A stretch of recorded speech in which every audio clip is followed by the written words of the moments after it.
नमस्कार, मैं हूं शशि रंजन और आपका बहुत बहुत स्वागत है जनता टीवी पर। और आप देख रहे हैं हमारे साथ खास कार्यक्रम, नाम है संसद मार्ग।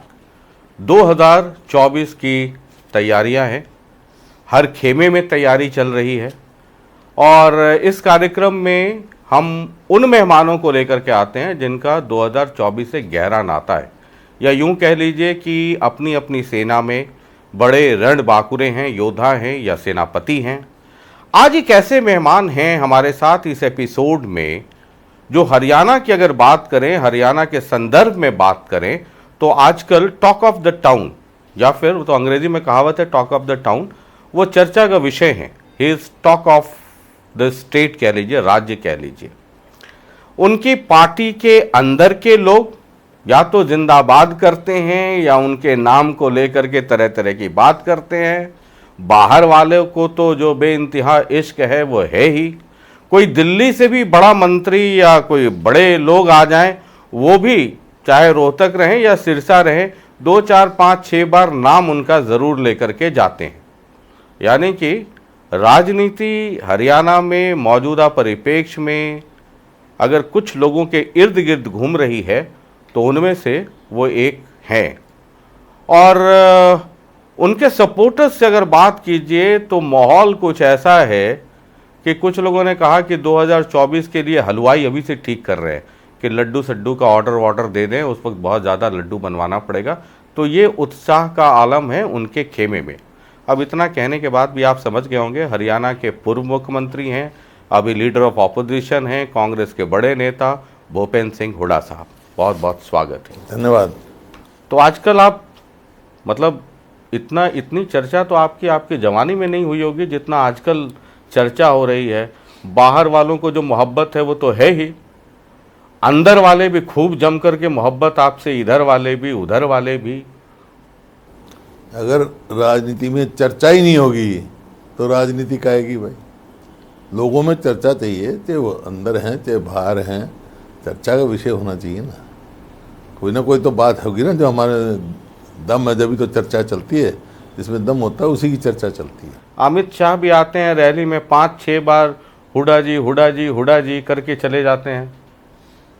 उनकी इच्छा है, उनकी पार्टी का प्रोग्राम था, लेकिन उन्होंने ये नहीं बताया कि भाई 2014 में हरियाणा कहाँ था। प्रति व्यक्ति आय नंबर 1 था, प्रति व्यक्ति निवेश नंबर 1 था, नौकरी देने में नंबर 1 था, कानून व्यवस्था में नंबर 1 था। और उनकी सरकार आने के बाद जब वो आए थे सिरसा, ये नहीं बताया आज हरियाणा किस चीज़ में नंबर 1 है। आज बेरोजगारी में नंबर 1 है, आज महंगाई में नंबर 1 है, कर्जा 5 गुना बढ़ गया, महंगाई 4 गुना बढ़ गई, और भाई आपका अपराध दुगने बढ़ गए। तो ये आप देख रहे हैं आप किस तरह से। खट्टर साहब है, आपके अच्छे मित्र हैं, मुख्यमंत्री हैं, वो कहते हैं कि 2014 के बाद पूरे हरियाणा को विकास की पटरी पे ला दिया। पहले तो ट्रिपल डी वाली सरकार थी, वो क्या दामाद और डीलर और क्या क्या क्या क्या कहते हैं। अब जो है ना खर्ची ना पर्ची वाली सरकार है। अब तो ट्रिपल डी की सरकार है, ठीक है, ट्रिपल डी की सरकार है। डेट कर्जे में डुबा दिया, डिवीजन बटाव कर रहे हैं और डिस्ट्रक्शन, ये 3D चल रही है। आज में जब तक 5 गुना कर्जा कर दिया, काम कुछ नहीं किया। आज हरियाणा पर 4.5 लाख करोड़ के करीब कर्जा हो गया है, जबकि 2014 में कितना था। आज से उससे 5 गुना कर्जा कर दिया।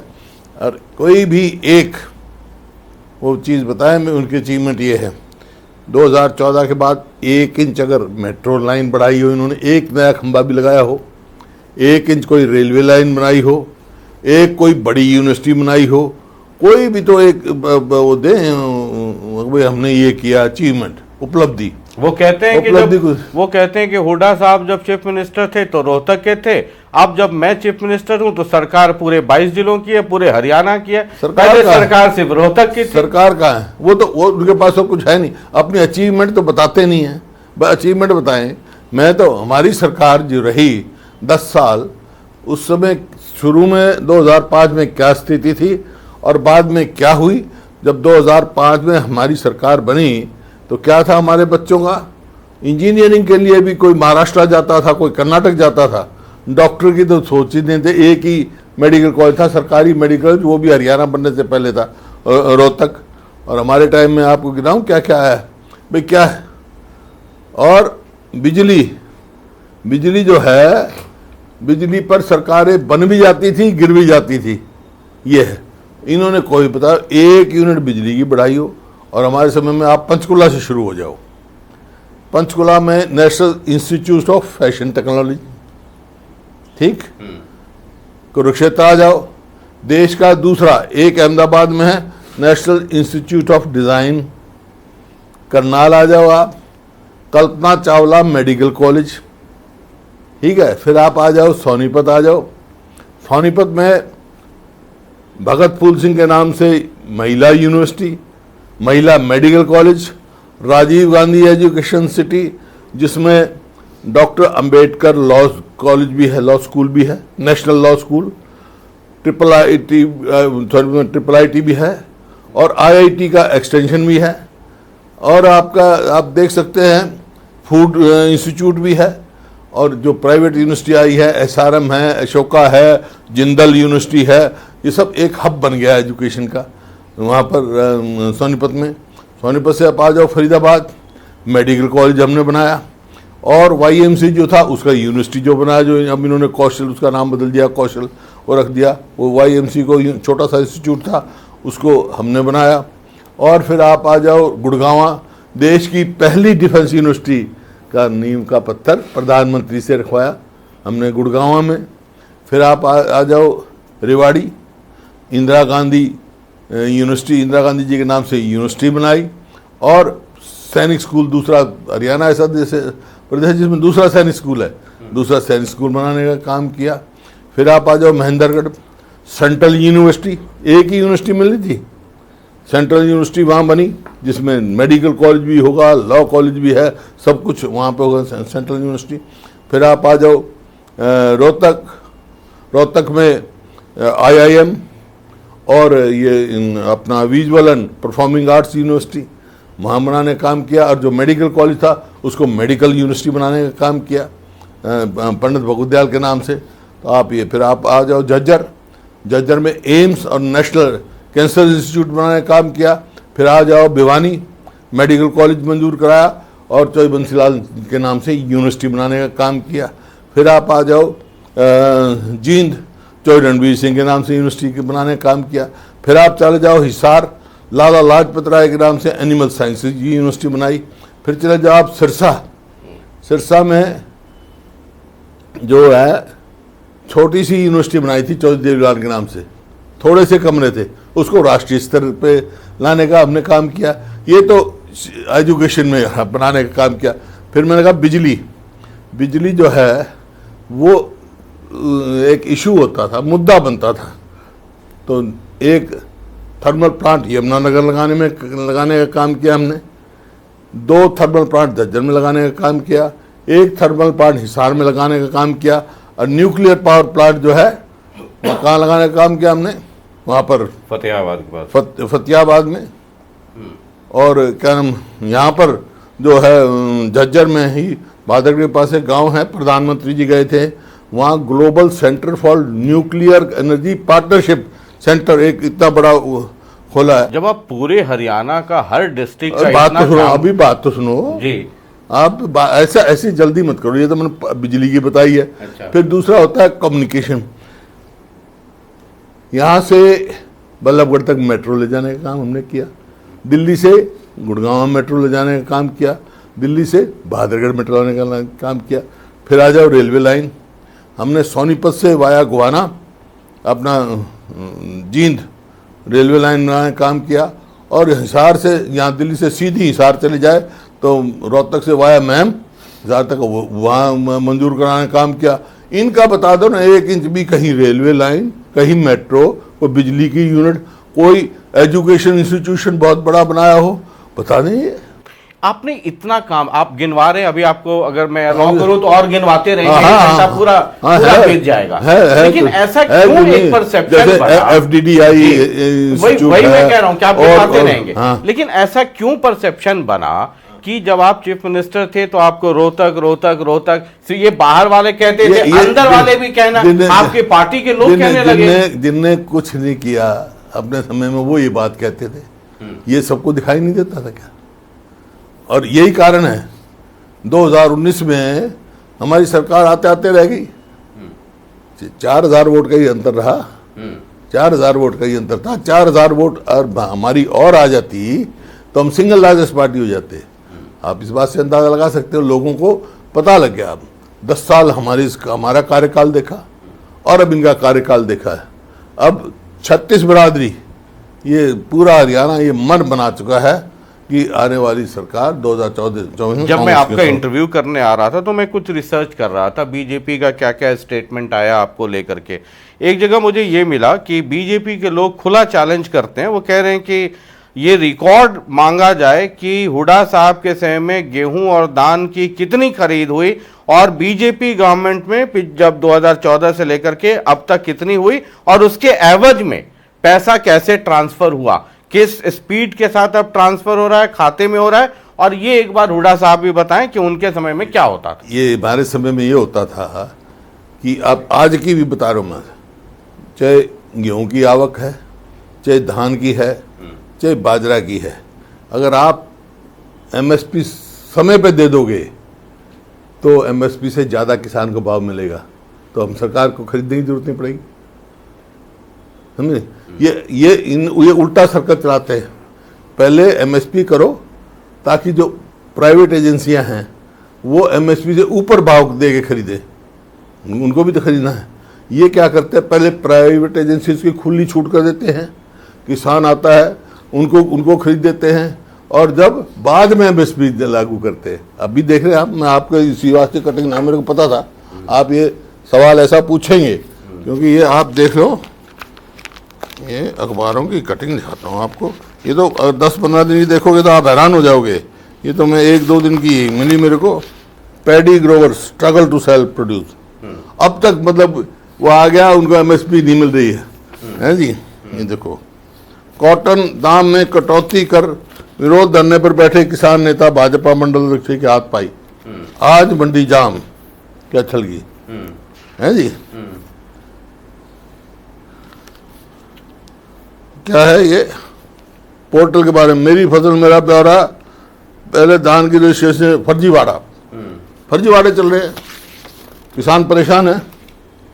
तो बीजेपी गवर्नमेंट कहती है कि किसानों का जितना भला हमने किया उतना कभी किसी ने किया नहीं। ये दिखा दो, तो पैसा जो होता है खत्म करके अकाउंट, किसानों को भला तो दिखा रहा हूँ, किसानों को भला तो दिखा रहा हूँ जी। उनका जो एटीएम था वो भी बंद कर दिया इन्होंने।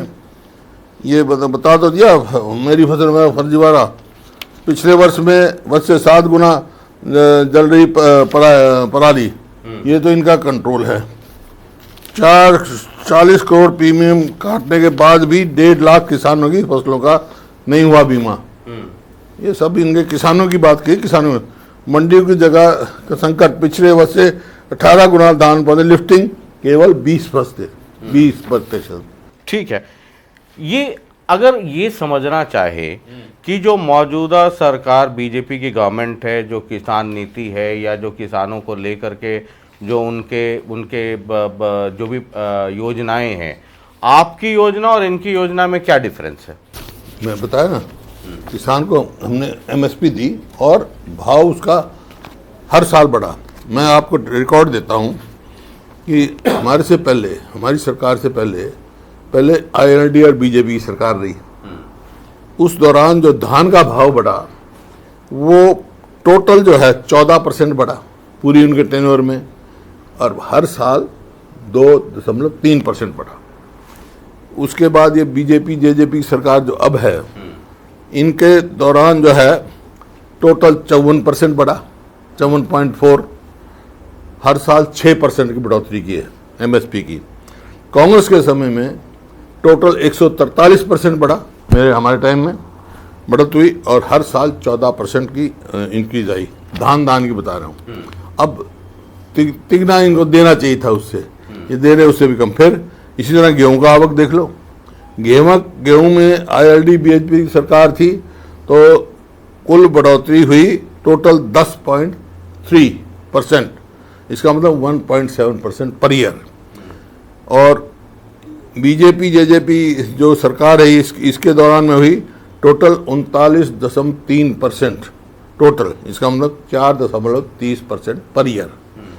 कांग्रेस के समय में हुई टोटल 126% एमएसपी में इजाफा और हर साल 12.7% बढ़ा। ठीक है जी, इसमें हर फसल का मैं बता सकता हूँ। नहीं ठीक है, कोई भी एक फसल नहीं, देखो आप हैं, चाहे दाल लो, अरहर लो, चना लो, चने का देख लो आप, चने का ILD BLD 39.5 और हर साल 6.5 बढ़ोतरी हुई। इसी प्रकार से बीजेपी जेजेपी और ये जो इनका टेन्योर हुआ, ये 52% की बढ़ोतरी हुई टोटल उसमें, इसका मतलब 5.7 पर ईयर उनका हुआ। कांग्रेस की बढ़ोतरी हुई 123% और मतलब 12.3% पर। इस तरह किसी भी फसल की आप पूछो, मैं देखूँ मक्का का देख लो आप, मक्का में देख लो, मक्का में देख लो, हमारे समय में तो था 139%, 139.5% बढ़ोतरी हुई, इसका मतलब 14.9% हर साल बढ़ोतरी हुई। और इनके समय में 59.5% हुई, इसका मतलब कुल 6.6%। जो तो आप आंकड़े दे रहे हैं, ठीक है, आपका भी जो आंकड़े हैं वो सब वेरीफाइड ही आंकड़े होंगे। बाजरा देख लो, हाँ, बाजरा देख लो आप। जो आपके आंकड़े हैं या जो आप पेपर कटिंग्स दिखा रहे हैं वो सब भी फैक्चुअल रिपोर्टिंग ही है। ये डिफरेंस, आप कुछ कहते हैं, बीजेपी कुछ कहती है, वो कहती है जी हम बहुत आगे, आंकड़े में आप बहुत आगे हैं, आप कहते हैं आंकड़े में बताया ना, जब प्राइवेट एजेंसीज को पहले मार्केट मंडी में भेज देंगे, एक तो ये मेरे परिवार में मेरा फसल मेरा ब्यौरा जो है ना, ये इसको किसान को पोर्टल में फंसा दिया इन्होंने, और प्राइवेट एजेंसी आ जाती हैं, वो एमएसपी से कम खरीदती हैं। आज भी जब ये मंडी में इन्होंने शुरू करी धान की और बाजरे की खरीद, तो 80% तो बेच चुके थे किसान प्राइवेट एजेंसीज को। एमएसपी देने का क्या फायदा हुआ? पहले एमएसपी शुरू करते खरीद तो एजेंसीज को भी एमएसपी से फालतू लेना पड़ता, किसान भी तो देखता है ना। तो आपके कहने का मतलब है कि एमएसपी बाद में डिक्लेयर कर करके किसान बेबस हो जाता है कि वो पहले तो हम उसकी तो मेरा फसल मेरा ब्यौरा जो है यही तो है, वो किसान की फसल खेत में आ गई, इतनी मंडी है ना, पहले भी यही मंडी थी ना, कभी इंतजार नहीं पड़ती थी, किसान को इंतजार नहीं करनी पड़ती। आप बार बार मेरा फसल मेरा ब्यौरा की बात कर रहे हैं, पोर्टल की बात कर रहे हैं, मैं आपको बड़ा क्लोजली मॉनिटर भी करता रहता हूं। हिसार में एक रैली थी आपकी, आपने कहा कि हमारी सरकार आएगी तो ये सब होटल पोर्टल उठा करके बाहर फेंक दूंगा। नहीं, मैंने कहा ये डिजिटाइजेशन हमने शुरू किया था, जो जनहित का है, जो जैसे बिजली का मीटर बिल देने में लाइन लगती थी, उसमें किया, लाइन ना लगे। अब क्या है, आईडी पोर्टल पे लाइन लगी हुई है ठीक कराने में। ये अखबार में ये देखो, मेरी ही नहीं है ये, इस पे एक बार जरा देखिए, पीपी पे आय अधिक गलतियों से 19,000 बुजुर्गों की पेंशन कटी, 9.5 लाख लोगों के राशन से भी हो गए वंचित। एक बार जरा आपको सुनाते हैं, खट्टर साहब आपसे कुछ बात करेंगे, जरा देखिए। मैं प्रारंभ में ही धन्यवाद करना चाहूँगा अपने पूर्व मुख्यमंत्री भूपेंद्र सिंह हुड्डा जी का, कि जिन्होंने ये एक संज्ञा दी है कि ये पोर्टल की सरकार है। मुझे गर्व है इस बात को सुनने में भी कि पोर्टल की सरकार है, और लगातार हम नए नए पोर्टल जन सुविधा के लिए लाते रहेंगे। और मैं उनसे अपेक्षा भी करता हूं कि इस विषय को चुनाव के आखिरी समय तक छोड़े नहीं, ताकि जनता इसको जान सके कि पोर्टल का कितना उपयोग है। और ये पोर्टल को समाप्त करने की बात करेंगे तो जनता इनको समाप्त कर देगी, ऐसा मेरा पक्का विश्वास है। खट्टर साहब कह रहे हैं कि ये वाला जो पोर्टल वाला मसला है, जी, वो निवेदन कर रहे हैं, कह रहे हैं अगले चुनाव तक इसको छोड़िए मत। वो कह रहे हैं कि आप उनको पोर्टल की सरकार कहते हैं, वो कहते हैं मुझे गर्व है कि लोग मुझे पोर्टल की सरकार कहते हैं। वही मैं दिखा रहा हूँ, सरकार, पोर्टल की सरकार जी, ऐसे ऐसे घुमा दीजिए ताकि कैमरे में भी चला जाए। देखिए, हाँ, 69.71 लाख पीपी बने, 90% में कोई ना कोई गलती। 3 साल बाद भी 6.67 लाख लोग दफ्तरों की लाइन में। ये पोर्टल सरकार है। मैंने ये सवाल सरकार से ये तुमसे पोर्टल किया था। मेरी तो इस तरह की ये दिक्कतें आ मेरे रही तो हैं। नहीं है जी। और अब तक इतने साल तक दिक्कतें नहीं दूर हो। हाँ, ये उनका सिर्फ ये कहना है, ये सरकार के लोगों एक का। भ्रष्टाचार का अड्डा खुल गया। ये फैमिली आईडी है, क्या है? दुकानदार को मालिक बना दिया, किराएदार को, और किराएदार को मालिक को किराएदार बना दिया। ये मैं आज के अखबार में पढ़ रहा था, एक खेती, एक फसल जो है वो एक एरिया, वो कई किसानों का नाम चढ़ा दिया। वो बेचारे कैसे देंगे? ये फिर पोर्टल पे कैसे आएगा उनका? मैंने ये सवाल सरकार के लोगों से किया था और कई बार किया मैंने। उनका कहना है कि ये जब शुरू होता है तो कुछ ऑपरेशनल दिक्कतें होती हैं, कितने साल, लेकिन वो दूर हो जाएंगी। कितने साल? ये तो आपकी आज की बता रहे हो, ये तो खबर आपकी जी। ये कितने साल लगेंगे? कितने साल में? तो आप डिजिटल के पक्ष में हैं या खिलाफ में हैं? मैं डिजिटल के खिलाफ नहीं हूँ, मैं वो डिजिटल के हक में हूँ जो जनहित का हो। जैसे मैंने कहा, फॉर एग्जाम्पल बिजली का बिल देना था, लाइन में लगते थे बेचारे, उसको दे वो ऑनलाइन हो जाए, वो डिजिटल हो जाए। इस किस्म के जो जन सुविधा की हो, जो जन परेशानी करे ना। ये PPP जो है परमानेंट परेशानी पत्र है, परमानेंट परेशानी पत्र, परिवार पहचान पत्र जो है परमानेंट परेशानी पत्र है। बेचारे लोग खड़े लाइन में, किसी को कुछ बना रहे हैं, किसी को मतलब ऐसे अजीब। आप देखें, मैं पढ़ के दिखाऊं तो आपको कमाल की बात माने कि अगर मान लीजिए 2024 में आपकी सरकार आती है तो जैसे ये PPP है या मेरा प्रॉपर्टी आईडी है, मेरा फसल, तीनों सब बंद कर, तीनों बंद करेंगे। तीनों का मतलब मेरा ये मेरी फसल मेरा ब्यौरा, अच्छा प्रॉपर्टी आईडी, ठीक है, और ये आपका जो परिवार पहचान, ये तीन जो है आपकी सरकार। आपके पास आधार कार्ड है, एक बेस है, आप क्यों इसको लोगों को परेशान करते हैं? मेरे समझ में नहीं आया। अब आप एक बताओ, फसल आ गई, फसल किसान ने निकाल दी खेत में, वो निकाले बैठा है, तो वो इंतजार कर रहा है कि कब मेरा नंबर आएगा मंडी में पोर्टल। वो आएगा नहीं तो बारिश आ जाएगी, उसकी फसल ही खराब हो जाएगी। ऐसा नहीं है। तो आपकी सरकार आई तो ये तीन बंद हो हाँ, तो था ही ना पहले नहीं थी ना। तो सब समय पे MSP मिल रहा था। बस जो भाव हमने दिया, ये सरकार दे के दिखा दे, सरकार दे के दिखा दे। हमारे तो आपने सुना होगा, कांग्रेस के राज में जीरी गई जहाज में, फिर आज दिखा दे। कांग्रेस के राज में थोड़ी था, तो हुड्डा के राज में लोग कहते हैं। मैं तो कांग्रेस, आपने थोड़ा मॉडेस्ट रूप में कह दिया, कांग्रेस का मुख्यमंत्री था ना जी। तो ये ना, तो ये चलता था कि हुड्डा के राज में। मैं कह रहा हूँ कांग्रेस की सरकार थी ना, कांग्रेस की सरकार में ये आप ऐसे भाव मिला है। हर उसमें चाहे बाजरे का लगा दो, बल्कि बाहर की स्टेट वाले आके मंडियों में देते थे। एक चीज मैं समझना चाहता हूँ, आपका तो तजुर्बा भी इतना है, इतना अच्छा काम कर रहे थे, ठीक है 2014 में एक एंटी इनकम्बेंसी हो गया, सब ठीक है। 2019 में वापसी होनी, क्या गलती हो गई 2019 में? कभी आप सोचते हो? देखिए 2019 का जो सवाल है, मैं हरियाणा के लोगों को दोष नहीं दे सकता। उनका तो था मन, कहीं ना कहीं हमारे से गलती रह गई होगी, कोई टिकट देने में रह गई होगी या कोई रहनी होगी, जिसके कारण से हम रह गए। जब मैं कांग्रेस के लोगों से बात करता हूं तो वो ये कहते हैं, जैसे मैं फॉर एग्जांपल पब्लिक डोमेन में है, रणदीप सुरजेवाला से जब मैं बात कर रहा था तो वो कह रहे थे कि 2005 में हमने और भजन लाल जी ने टिकट बांटा। हालांकि कैप्टन अजय यादव को बड़ा उस पर ऑब्जेक्शन था कि वो तो वर्किंग प्रेसिडेंट थे, मैं और भजन लाल ने टिकट बांटा तो इतनी सीटें आई। लेकिन 2014 और 2000 रणदीप सुरजेवाला जी का तो कोई दखल नहीं था उसमें, तो भजन लाल था और कैप्टन अजय बैठे थे और पीछे से मैं था, क्योंकि मैं पार्लियामेंट में था। क्योंकि आप चले गए थे पार्लियामेंट में चले गए थे, उससे पहले CLP लीडर में ही था जी। हाँ, लीडर ऑफ ऑपोजिशन में ही था। हाँ। तो सब मतलब मेरा भी उसमें रोल रहा।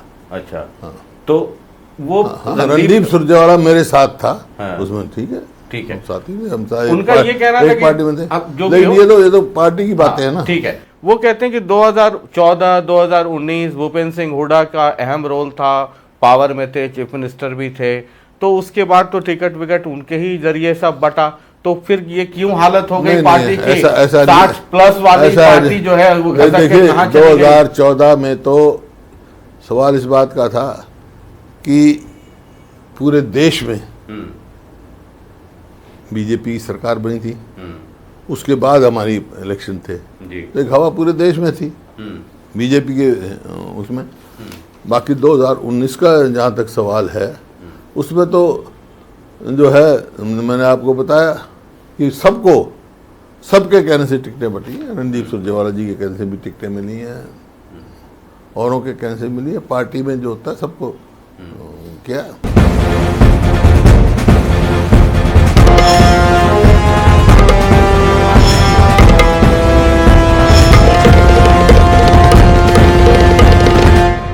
रूप मंत्रा आयुर्वेदिक फेस वॉश। इसमें है क्यूकम्बर के प्योर एक्सट्रैक्ट्स जो नेचुरली चेहरे को मॉइस्चराइज रखे। ये कोई कॉस्मेटिक नहीं, आयुर्वेदिक औषधि है।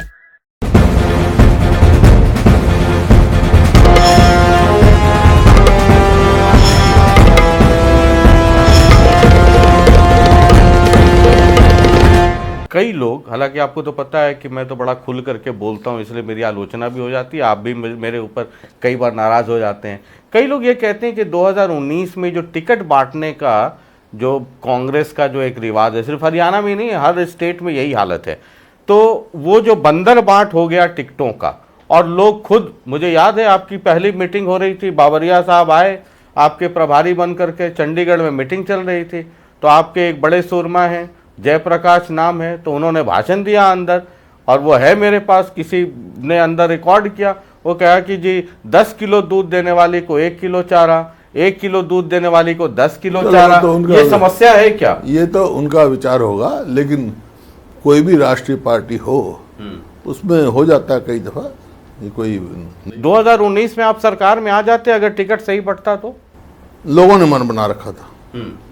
मैंने कहा ना, लोगों का मन बना हुआ था, जो कमी रही होगी हमारी तरफ से रही होगी कोई।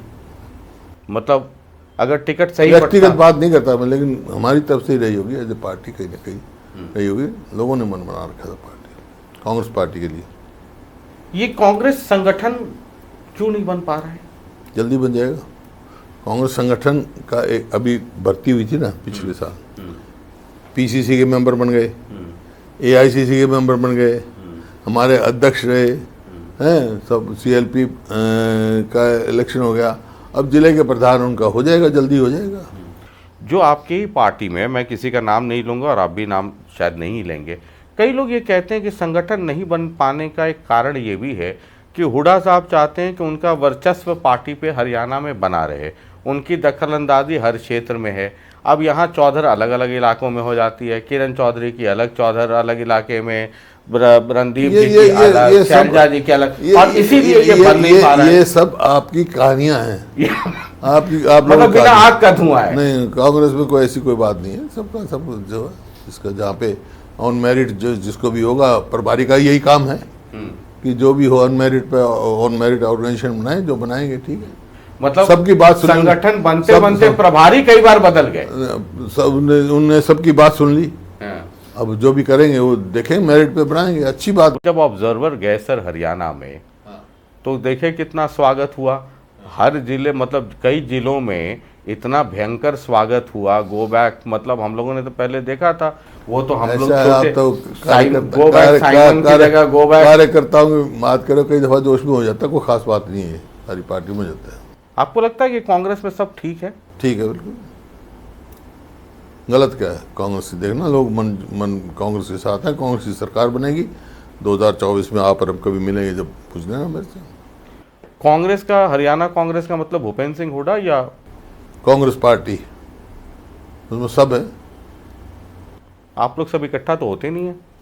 अच्छा, बीजेपी वाले सब इकट्ठे हो जाते हैं। आदमपुर बाई इलेक्शन हुआ था जी, वहाँ चौधरी बीरेंद्र सिंह गए, राव इंद्रजीत गए, ये अनिल विज गए, कहीं दिखे? अनिल विज तो गए थे, आखिरी में गए थे। नहीं कहीं दिखे नहीं, गए थे उस दिन मीटिंग में थे। नहीं कहीं, वो एक मीटिंग में गए, कहीं कन्वेंसिंग में दिखे। ऐसे सबका अपना नाम लो, रामविलास शर्मा जी नहीं दिखाई दिए, कितने? ये तो हर कोई बात नहीं होती, जब जिसकी जरूरत होती है जाता है। मैं इसलिए पूछ रहा हूँ कि 2024 में को लेकर के आप लोग जितना सीरियस है और जिस तरीके से फील्ड में मेहनत कर रहे हैं, लगातार आपके प्रोग्राम्स चल रहे हैं, तो कई बार ये लगता है कि जैसे मैंने कहा कि 2019 में, हालांकि आप भी जानते हैं, मैं भी जानता हूँ, आप भी नहीं पब्लिकली बोलेंगे, मुझे भी थोड़ा बोलने में संकोच है, कुछ मर्यादाएं हैं, तो लेकिन पब्लिक तो सब समझती है सर। लोकतंत्र में पब्लिक तो बहुत होशियार है, वो तो सब, आप बोले ना बोले, मैं बोलूँ ना बोलूँ, वो सब समझती है। मैं इसलिए ये सवाल कर रहा हूँ, जैसे मैंने बीजेपी से शुरू किया सरकार के परफॉर्मेंस से शुरू किया, जो ज्वलंत मुद्दे हैं जिनको आप मीटिंग में उठाते हैं वहां शुरू किया। इसमें देखो लेकिन आप 2024 में इसमें जाने ज्वलंत मुद्दे आपने कहा, आप बहुत सीनियर वो हैं, जी मैं आपका बहुत सम्मान करता हूँ।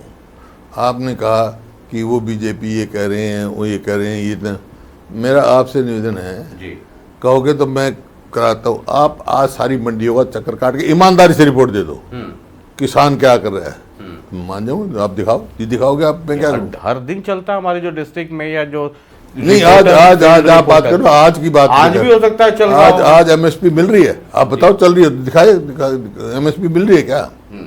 एमएसपी मिल रही है क्या? नहीं, कई जगह नहीं मिल रही है, बस उसकी जगह किसान धरने पर हैं, बस यही प्रदर्शन कर रहे हैं, खबरें चल रही हैं। हो गया, पर वही बात होगी, जी। सरकार की लग गया ना पता, पोलपट्टी तो खुल गई, आप नहीं खोल दी, बस ठीक है, जो है हकीकत तो चलेगी ना बस, सर, बस, ठीक, वो तो ठीक, चलेगी। ठीक मैं है। तो 2024 में जो पब्लिक सेंटिमेंट है, मूड है, मैं उसको समझना चाह रहा हूँ। तो संगठन आपको लगता है कि हाँ, एक जल्दी डेढ़ बन महीने जाएगा। में नहीं, जल्दी बन जाएगा। ये एसआरके आजकल बहुत क्यों हो रहा है? शाहरुख खान, हाँ वही, मैं भी यही समझता था। मैं तो शाहरुख खान की एक मूवी भी आई, बड़ी हिट हो गई। शाहरुख खान को ही कहते हैं एसआर के, जी, हरियाणा में भी सुना है कोई एसआरके है, वो पता नहीं, आपको पता होगा, मैं तो एक, जैसे मैं तो आपको जिज्ञासा हुई, मुझे भी बड़ी एक जिज्ञासा शाहरुख खान को जानता हूँ जी, मतलब मुझे भी उतनी ही जिज्ञासा हुई। फिर मैंने कहा कि शाहरुख खान हरियाणा कब आ गए, तो पता चला जी ये एसआरके तो आप लोगों ले आया क्या, आए अभी तक आए नहीं वो। मैं आपके अध्यक्ष जी का बॉम्बे इंटरव्यू में जब कर रहा था, मैं पूछ रहा था कि शैलजा, रणदीप, देखो, किरण, मेरी बात में से पूछो, अध्यक्ष जी से नहीं पूछो, नहीं, अध्यक्ष एक से पूछो। रेफरेंस कि जब वो कोई कार्यक्रम करते हैं तो क्या आपको बुलाते हैं? उन्होंने कहा कि अब तक तो मुझे कोई न्योता नहीं मिला, बुलाएंगे तो अध्यक्ष के तौर पे मैं जरूर जाऊंगा। क्यों नहीं जाएंगे? तो आपको कभी न्योता मिला उनके कार्यक्रम? वो जो तो देखता हूं मैं, कौन सा पीसी कार्यक्रम, करते पता रहते नहीं कौन सा हैं, कार्यक्रम किया उन्होंने, ऐसा कोई कार्यक्रम मैंने तो सुना नहीं। पीसी कर रहे हैं, डेली घूम रहे हैं। पीसी करने पीछे में सब होते हैं क्या? अब आप देर से कर रहे हो, सारी कांग्रेस बैठेगी, कमाल कर रहे हो आप।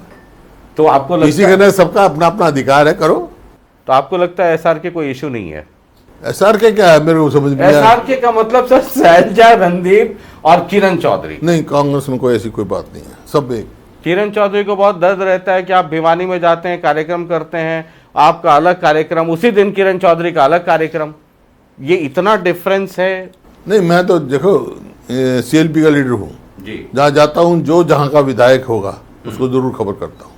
तो किरण चौधरी को किया था हाँ, आपने? किया, विपक्ष फिर भी नहीं आई। सीएलपी का फैसला था, जी, चलो आना ना, कोई काम हो गया, वो मजबूरी होगी कोई देर। ठीक है।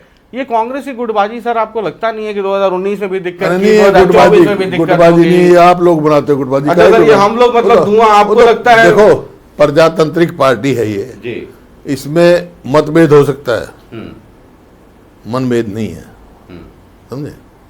जो फैसला पार्टी कर देगी उस पर सब पार्टी एक तरफ उतरेगी। अच्छा ठीक है। इससे एक आखिरी सवाल है इस कड़ी से कि मतलब ये कांग्रेस वाला, आप लोग सब एक साथ कभी आएंगे मंच पे नजर 24 के हाँ, पहले? कई बार आए भी। कहाँ आए? एक जींद भाई इलेक्शन में जब नॉमिनेशन फाइल करवाने गए थे रणदीप सुरजेवाला का, तब एक बार आप लोग इकट्ठा थे, उसके बाद तो मुझे आज तक एक भी याद नहीं है सारी कि पार्टी, एक मंच पर कोई कार्यक्रम हुआ सारे हो। किसको लगाते हो? क्या पार्टी अध्यक्ष, सीएलपी लीडर और सब होते हैं, उसके अलावा और पार्टी है, और तो बाकी तो सब हमारे साथी है, जो कोई आता है कोई नहीं आता है, डजंट मैटर, वो कोई फर्क नहीं पड़ता है ना, उससे क्या है भाई, हाँ, कहीं आ जाते हैं कहीं नहीं आते, क्या फर्क पड़ता है? ठीक है।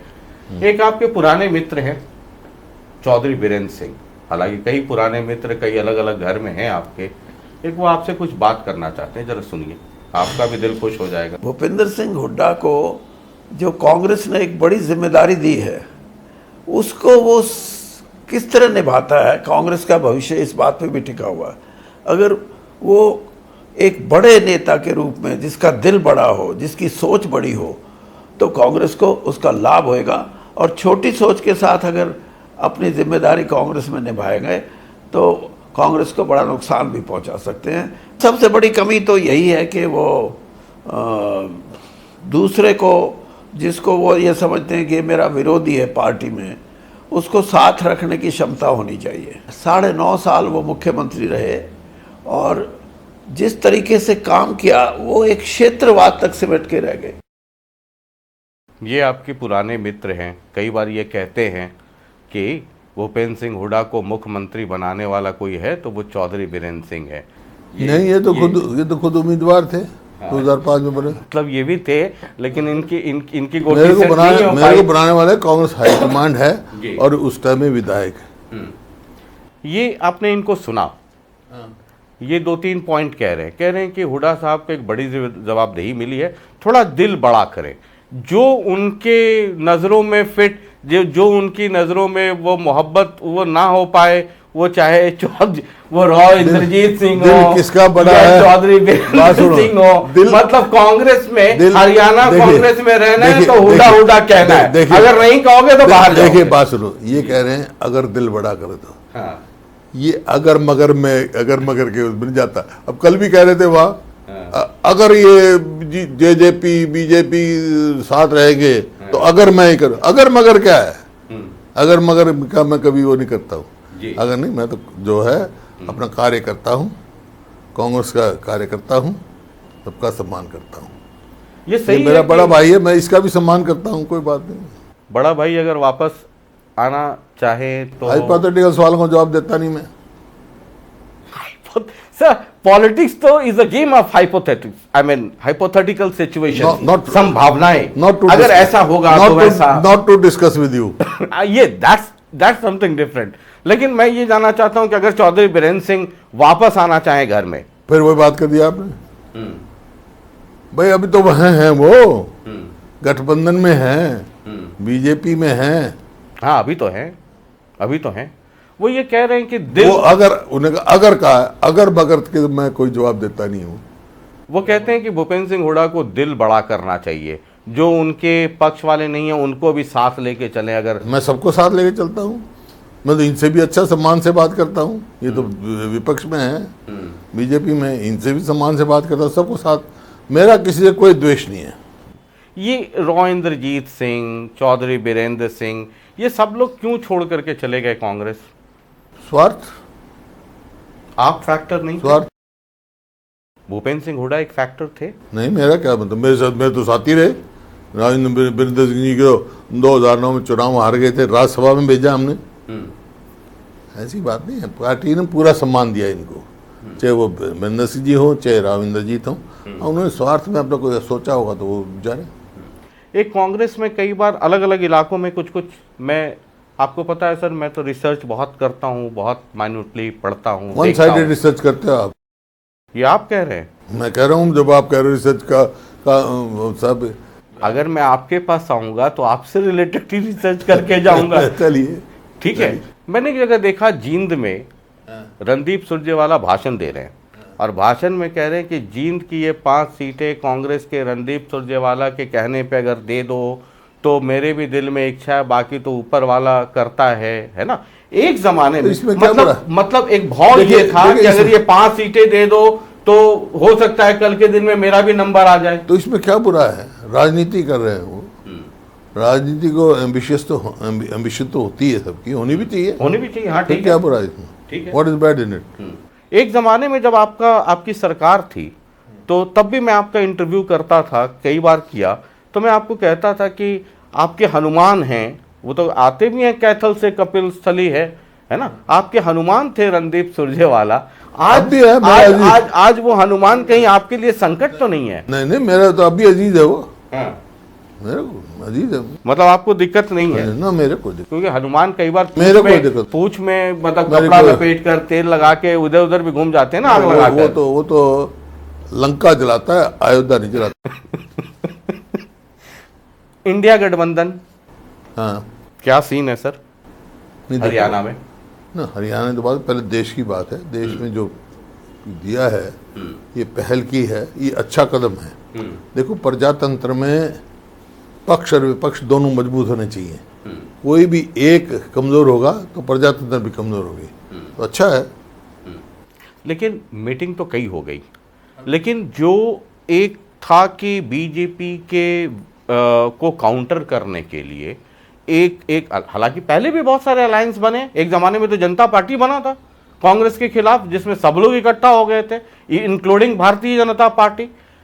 एक फिर वो सृष्टि का नियम है कि जब कोई एक ताकत बड़ी होती है, जब इंदिरा गांधी जब बहुत बड़ा कद हो गया तो लोग यूनाइट हुए, राजीव गांधी जब हुए तो वीपी सिंह एंड कंपनी सब लोग यूनाइट हुए, ये सृष्टि का नियम है। लेकिन इस बार कई जगह बेंगलुरु में बैठक हो गई, मुंबई में हो गई, दिल्ली में हो गई, कई छोटी छोटी बैठकें आगे भी हो होनी गई, है। आगे भी होनी है, लेकिन वो सिरे चढ़ते गाड़ी तो दिखती नहीं है।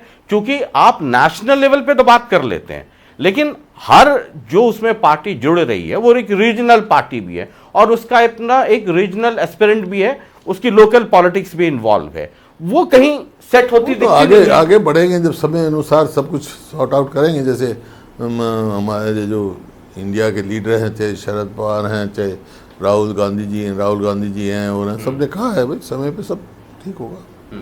हरियाणा के परिप्रेक्ष्य में क्या सीन है? आप कई बार कह चुके, आपके अध्यक्ष कह चुके, कांग्रेस के कई लीडर हरियाणा के कह चुके, मतलब सिर्फ शैलजा जी, रणदीप जी और किरण जी को छोड़कर, या कैप्टन अजय यादव को छोड़ करके ये कह चुके कि भाई हम तो 10 पे 10 लड़ने के लिए सक्षम है, हमें किसी की जरूरत सभी कह रहे हैं सक्षम है। कैप्टन जिनका नाम ले रहे हैं वो भी कह रहे हैं, उनमें से किसी ने कहा हम 10 दिन लड़ेंगे? नहीं, 10 नहीं आप लड़ेंगे। ये बताओ किसी ने कहा है? हाँ। फिर सारी पार्टी, कांग्रेस पार्टी है सक्षम है तो सक्षम है। तो आपको हरियाणा में कोई जरूरत नहीं है लोकसभा के लिए? कांग्रेस, मैंने कहा कांग्रेस स्वयं में सक्षम है। एक बहुत चर्चा हो गई जब अभय चले गए आपके जो राष्ट्रीय अध्यक्ष हैं उनके यहाँ न्योता देने, जो देवीलाल जी के नाम पे उनका जो एक हर साल जलसा होता है, तो कांग्रेस तो खैर उसमें गई नहीं, लेकिन उसके बाद एक अभय सिंह का एक रिएक्शन है, जरा वो देखिए। अब भी इसका ये कहना कि हम 10 की 10 सीट जीतने में सक्षम है, 10 की 10 में तो पीछे भी चुनाव लड़े थे और बाप बेटा दोनों लड़े थे, फिर जीत के नहीं आए, फिर क्यों हार का सामना करना पड़ा इनको? ये तो भाजपा को लाभ पहुंचाने के लिए इस किस्म के बयान देता है। ये अभय सिंह कह रहे हैं। समझ में नहीं आया। ये तो जो ये लीडर ऑफ अपोजिशन जैसे मैं अब हूँ, वो ही करते थे जो बीजेपी कहती थी, वही करते थे। ये सेकंड कई बार हम लोग बड़ा कंफ्यूज रहते हैं। अभय सिंह कहते हैं, अभय चौटाला कहते हैं कि हुड्डा साहब बीजेपी को अंदर अंदर मदद करते हैं, आप कहते हैं वो मदद करते हैं। प्रत्यक्ष को प्रमाणिक जरूरत है क्या? राज्यसभा में किसने वोट दी बताओ? हाँ। राष्ट्रपति के इलेक्शन में किसने वोट दी? फिर प्रत्यक्ष को प्रमाणिक जरूरत है क्या आपको? हरियाणा में विधानसभा तो चलिए सब लोग अकेले अकेले लड़ेंगे, उसमें तो कोई इंडिया और इसका कोई मतलब नहीं है, लेकिन लोकसभा में क्या आपको लगता है क्या एनएलडी या किसी और को साथ लेकर के? देखिए, मैंने बताया कांग्रेस स्वयं में सक्षम है, किसी की जरूरत नहीं है। बाकी अभी आगे चल रहे हैं ना, बात चलेगी ना, क्या ये जो अलायंस क्या शेप लेता है, लेट्स सी। कई लोग ये कहते हैं आजकल ईडी सीबीआई का बड़ा जोर है।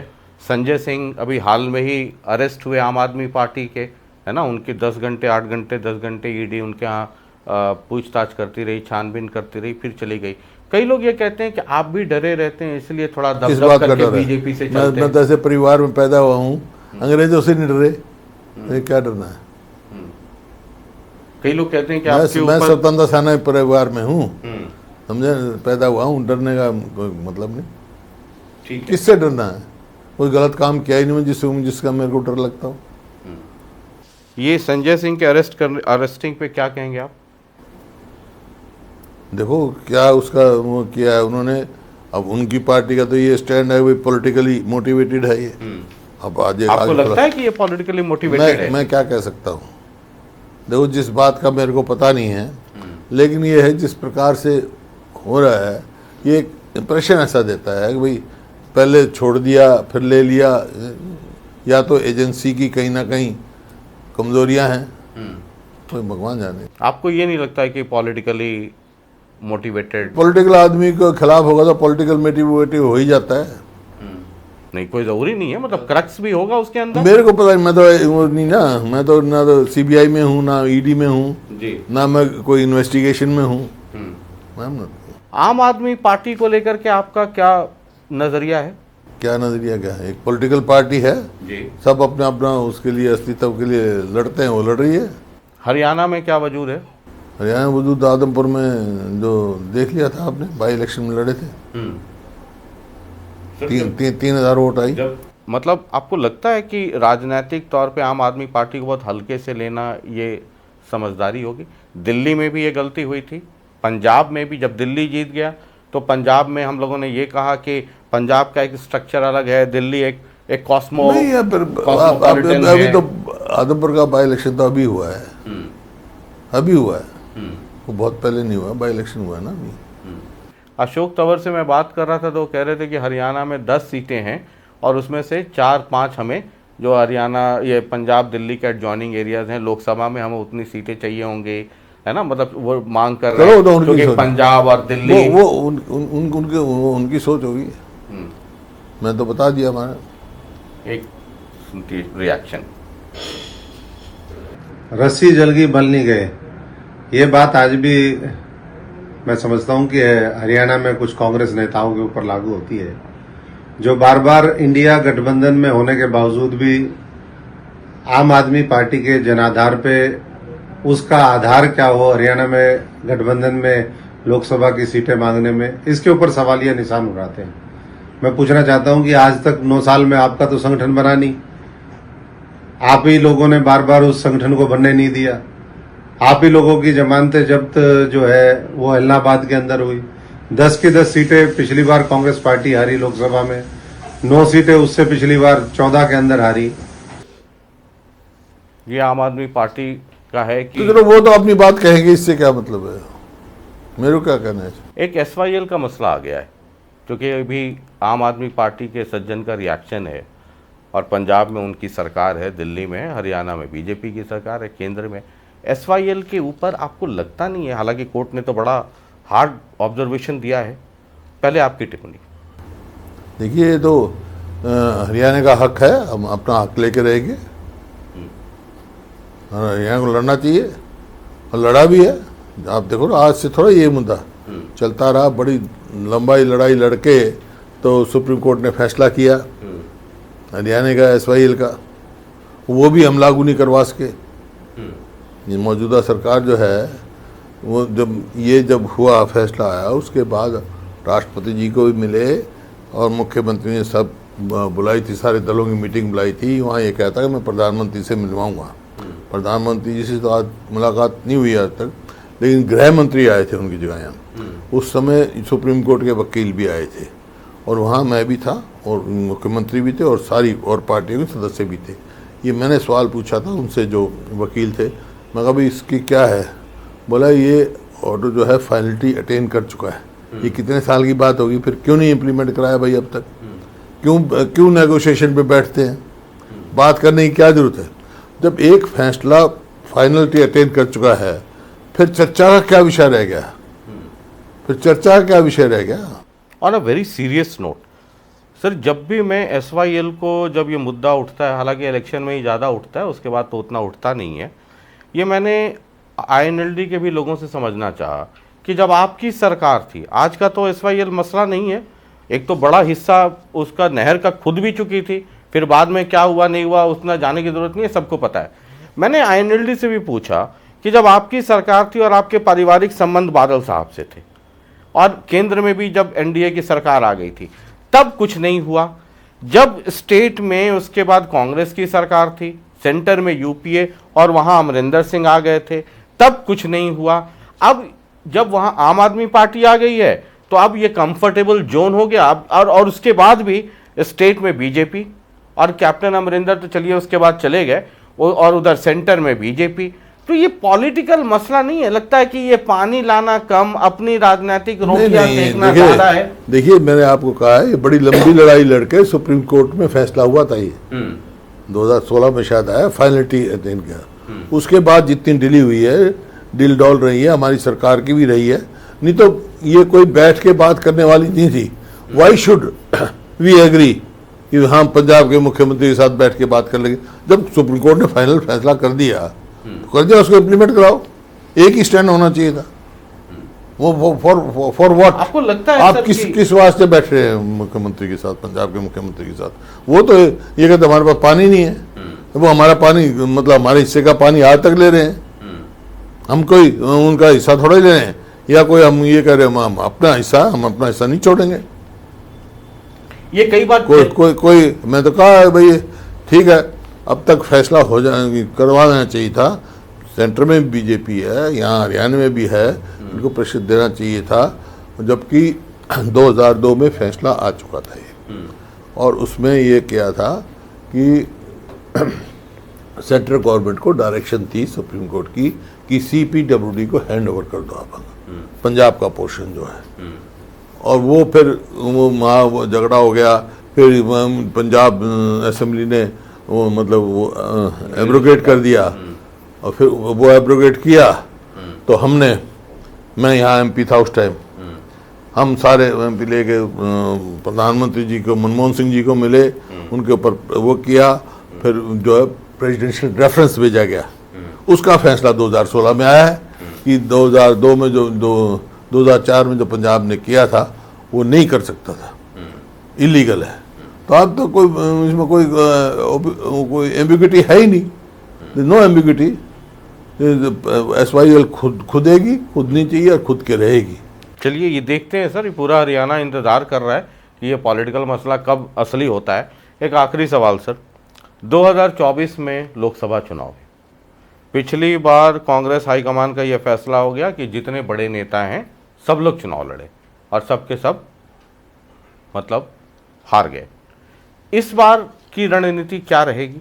जब आप कह रहे हो कांग्रेस हाईकमान का फैसला था, अब कांग्रेस हाईकमान का फैसला ही रहेगा।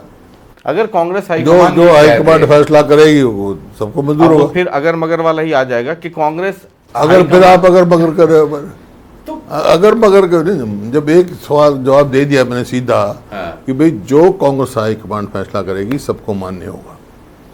अगर ये कह दे कि फिर अगर ये कह दे भी लड़े, फिर अगर क्या रहेगा इसमें? जब कह दिया कांग्रेस, तो अगर मगर तो लगाना पड़ेगा ना। जब एक कह दिया मैंने, जब जो कांग्रेस हाईकमान फैसला करेगी पूरी पार्टी को मंजूर होगा, फिर अगर क्या रह गया? वन लाइन जो तय हो जाएगा सेंटर से, बिल्कुल वो मान्य होगा। बिल्कुल। अगर ये कहा जाए कि फिर अगर अब मैं कांग्रेस हाईकमान भाई ये आप मेरे को लगता है 1-2 दिन पहले वीरेंद्र सिंह को मिले हुए हैं, वो अगर मगर करते हैं, अगर मगर छोड़ दो आप, अगर छोड़, हाँ मतलब कांग्रेस हाईकमान का जो फैसला होगा वो सर मान्य होगा बस। तो आप सर हाईकमान, आप भी इतने सीनियर हैं सर, बूंद बूंद से सागर भरता है, तो आप भी तो हाईकमान का ही जो हमारे विचार होंगे हाईकमान के सामने रखेंगे, हाईकमान जो फैसला करेगी सबको मंजूर होगा। 2024 में क्या देखते हैं आप? कांग्रेस की सरकार बनेगी हरियाणा में, मतलब ये लोगों ने मन बना रखा है। आपको लगता है सारे व्यवधान मन बना रखा है? मैं भी तो राजनीति में पैदा हुआ हूँ, घूमता हूँ पूरे हरियाणा में, जो रिस्पॉन्स देख रहा हूँ, क्योंकि इस मौजूदा सरकार से हर वर्ग विमुख हो चुका है, चाहे वो किसान हो, मजदूर हो, व्यापारी हो, कर्मचारी हो, शहरी हो, ग्रामीण हो, कोई वर्ग भी इनके साथ, दलित हो, बैकवर्ड क्लास हो, कोई वर्ग जो है इनके। आपका 2024 को लेकर के कंसंट्रेशन विधानसभा पे ज्यादा है या लोकसभा पे? लोकसभा पहले आएगा, बाकी जो लोकसभा में हमारी सीटें आएंगी तो विधानसभा भी साफ होगा। चलिए बहुत बहुत शुक्रिया सर, बातचीत करने के लिए बहुत बहुत शुक्रिया। धन्यवाद। तो ये भूपेंद्र सिंह हुड्डा साहब हैं, और आजकल इंतज़ाज़म ज़्यादा है, होता है पॉलिटिक्स में, जब पब्लिक का रिस्पांस आपको थोड़ा ज़्यादा मिले तो खून में, शरीर में खून है वो बढ़ जाता है। तो आजकल सब याद भी है इनको, चूँकि इन पे बार बार ये हमला होता है, इनके घर वाले मतलब कांग्रेस के अंदर वाले ही कह देते हैं कि आप तो रोहतक के मुख्यमंत्री थे। तो पूरी तैयारी है, एक एक ज़िले में क्या काम किया नहीं किया, और वो एक लाइन से गिनवा देते हैं, सुनवा देते हैं। भूपेंद्र सिंह हुड्डा का ये इंटरव्यू सिर्फ आप सुनिए मत, और मैं अक्सर ये कहता हूँ कि मेरे वाले जो इंटरव्यूज़ हैं उनको सिर्फ सुनिए मत, जो हमारे मेहमान होते हैं उनको देखिए भी, उनके चेहरे के भाव को भी देखिए, सुनिए, देखिए और समझिए। बाद बाकी 2024 में देखते हैं क्या होता है। लोकतंत्र में जनता जनार्दन है। बहुत बहुत शुक्रिया, नमस्कार।